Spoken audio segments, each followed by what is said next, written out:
Salut à tous et bienvenue sur cette vidéo pratique pour caler son allumage de Peugeot 101 et 102. Alors j'ai fait une précédente vidéo qui parle de la partie théorique, donc si vous n'êtes pas allé la voir, je vous invite à aller la voir, ça va peut-être mieux vous aider à comprendre l'allumage. Donc lors de cette vidéo, je vais vous apprendre à caler correctement l'allumage. On voit ça tout de suite. Alors pour caler son allumage, on va commencer par venir vérifier l'ouverture maximale de nos vis platinées. Alors dans la documentation technique, c'est écrit que les vis platinées, leur ouverture maximale, elle est de 0,4 mm. Mais elle peut varier de 0,3 à 0,5 mm. Donc en fait, cette variation, elle est due à l'usure de vos vis platinées. Étant donné que selon leur usure, leur ouverture maximale, elle va varier. Donc moi, on voit qu'elles sont déjà bien bouffées. Donc on va plutôt opter pour une cale de 0,5 mm. Alors pour fixer l'ouverture maximale de vos vis platinées, vous allez avoir besoin de votre cale. Donc moi, étant donné que je n'ai pas de jeu de cale, j'ai eu l'idée de mesurer l'épaisseur de mon réglé. Alors avec mon pied à coulisse, j'ai vu que mon réglé il faisait 0,5 mm. Donc exactement la cale dont j'avais besoin. Donc pour venir caler les vis platinées, vous allez venir mettre en place votre cloche d'allumage. Donc vous la fixez pas, vous la laissez juste comme ça, hein.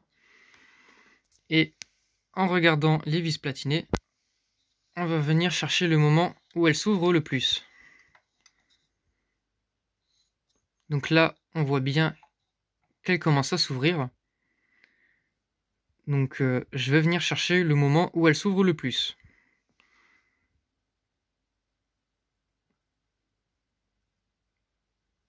Voilà, là j'ai mon ouverture maximale des vis platinées.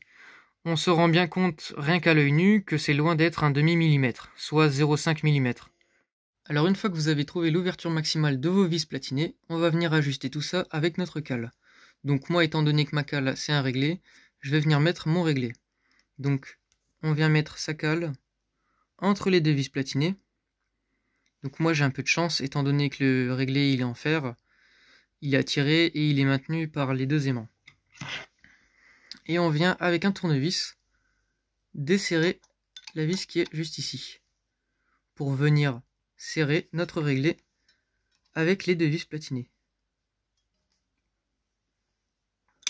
Voilà. Donc là, il est bien agrippé. C'est bon, c'est parfait. Et ensuite, on vient le retirer. Alors une fois qu'on a ajusté l'ouverture maximale de nos vis platinées, on voit quand même une différence comparée à avant. Donc je le rappelle encore une fois, hein, l'ouverture maximale, c'est pas caler son allumage. C'est entre guillemets lui donner une plage pour le calage prochain, une fois qu'on aura trouvé le point mort haut. Donc là, l'étape suivante, ça va être de trouver le point mort haut. Je vous montre ça tout de suite. Alors pour trouver son point mort haut, normalement on va venir utiliser une pige de calage. Alors moi, étant donné que je n'ai pas de pige de calage, je vais venir me servir d'un tournevis. Donc pour trouver son point mort haut avec un tournevis, on va prendre son tournevis, on va le mettre dans le puits de la bougie, et on va venir en contact avec notre piston. Donc on met bien le tournevis en butée, et là avec notre embrayage, en le faisant tourner, on va essayer de trouver le moment où notre piston il est le plus haut dans le cylindre.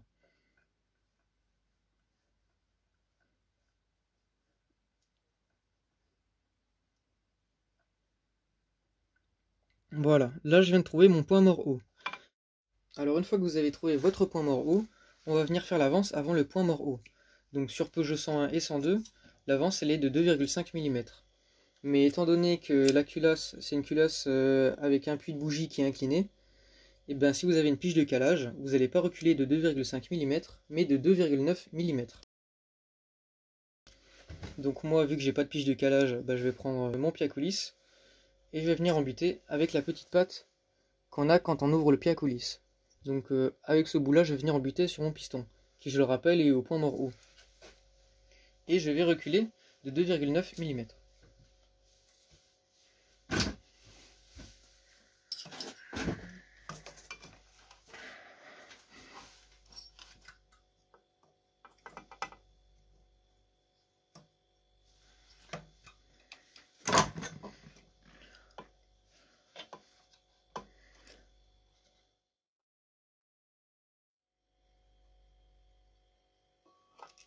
Voilà, donc maintenant je viens de régler mon avance. Donc j'ai reculé mon piston de 2,9 mm avant mon point mort haut. Donc maintenant, l'étape suivante, ça va être de replacer notre cloche d'allumage.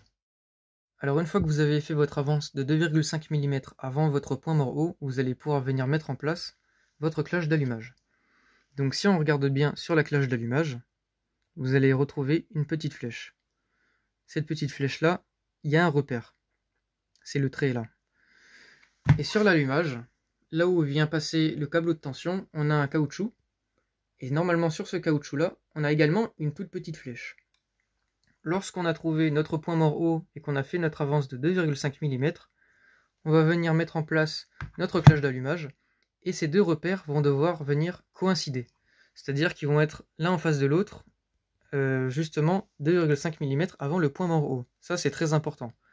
Donc vous faites bien attention. Lorsque vous allez remettre votre cloche d'allumage, bah, tout simplement vous tenez votre embrayage. Comme ça, vous êtes sûr que votre piston il va pas bouger quand la cloche d'allumage elle va être mise en place. Alors voilà, là je viens de remettre ma cloche d'allumage. Donc on voit que les repères ils coïncident parfaitement, sachant que je suis toujours à 2,5 mm avant mon point mort haut. Donc pour remettre votre cloche d'allumage, vous la remettez avec les repères qui coïncident et vous tapez dessus avec un maillet. Donc vous tapez pas dessus avec un marteau comme je vois dans certaines vidéos, parce que tout ce que vous allez gagner c'est abîmer votre cloche d'allumage. Alors une fois que votre écrou il est bien serré et que votre cloche d'allumage elle est en place, on va venir faire le dernier calage. Alors le dernier calage il se fait avec une cale de 0,02 mm, ou alors vous pouvez le faire avec une feuille à rouler. Donc la feuille à rouler ça peut paraître un peu improbable, mais c'est exactement la même épaisseur. Donc beaucoup font le calage avec une feuille à rouler. Donc moi je vais faire avec une feuille à rouler étant donné que j'ai pas de jeu de cale. Alors pour vérifier ça, on va venir prendre notre feuille à rouler ou notre cale. On va venir voir le moment où nos vis platinées elles s'ouvrent. Et on va y glisser notre cale ou notre feuille à rouler. Voilà. Je sais pas si on voit bien là. En fait on fait comme avant avec notre réglé ou notre cale de 0,5 mm. Et ensuite on vient en arrière pour bien serrer notre feuille à rouler.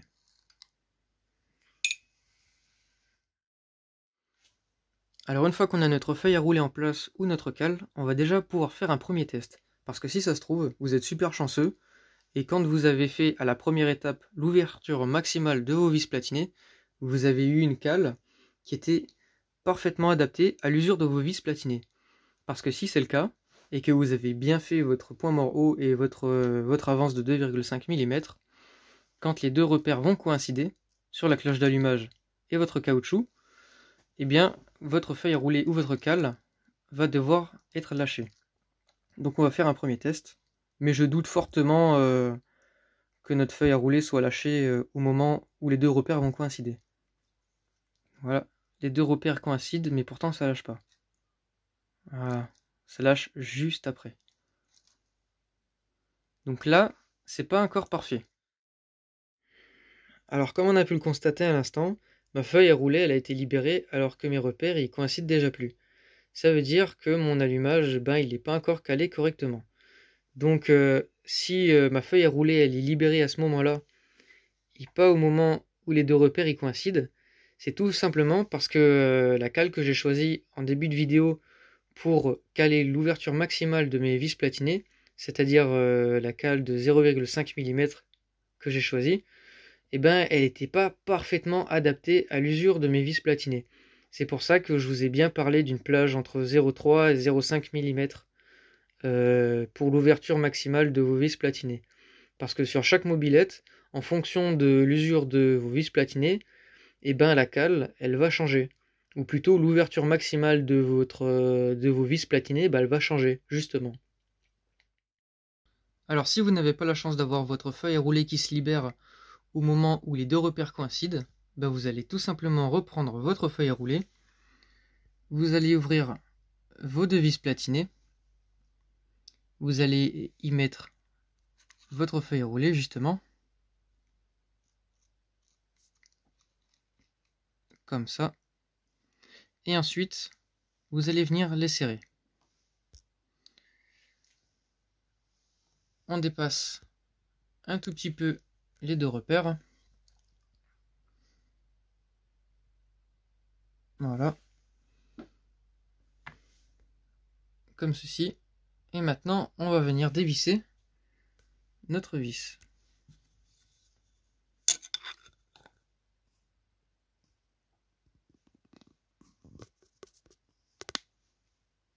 Voilà. Donc maintenant, quand on va venir tourner notre cloche et que les deux repères vont coïncider, notre feuille, elle devrait se libérer. Et voilà. Tout simplement. Sans trop forcer. Donc je vais vous le refaire un peu plus doucement pour mieux visualiser la chose. Alors maintenant, je vais refaire le test un peu plus lentement et avec une vue du dessus pour que vous puissiez mieux visualiser la chose. Donc, j'ouvre mes lecteurs.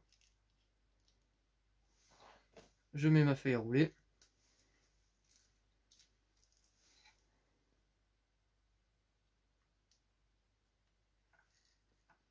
Voilà, et je serre. Donc là, ma feuille à rouler, elle tient bien. Donc maintenant, on va tout doucement tourner la cloche. Et là, on voit que tout simplement ma feuille, elle a été lâchée. Donc là, je vous montre les repères. Ils coïncident parfaitement. Voilà. Alors pour ceux qui sont comme moi et qui font leur calage avec une feuille à rouler et qui ont l'ouverture des vis platinées à reprendre au moment où les deux repères coïncident, ne vous étonnez pas si ça ne marche pas du premier coup, hein, parce que ça reste quand même une feuille à rouler, donc c'est pas non plus le top des références, mais ça dépanne quand même pas mal.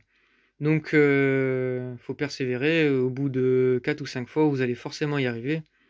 Si c'est plus, ce sera plus, mais vous allez forcément y arriver, parce que ça se joue vraiment au poil près.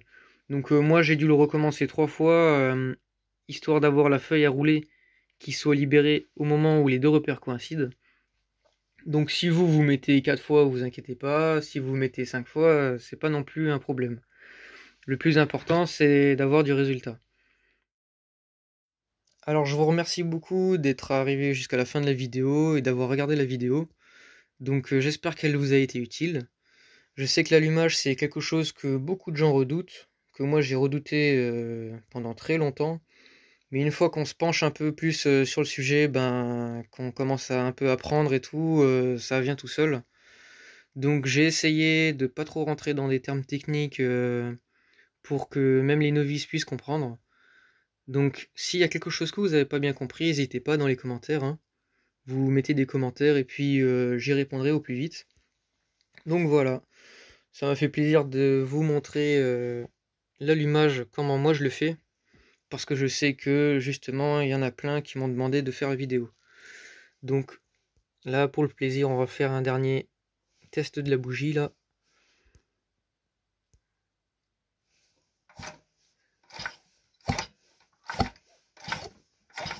Parfait, on a une étincelle. Bon, allez, je vais vous laisser. On se retrouve pour la prochaine vidéo qui va être de démarrer la mobilette. Salut!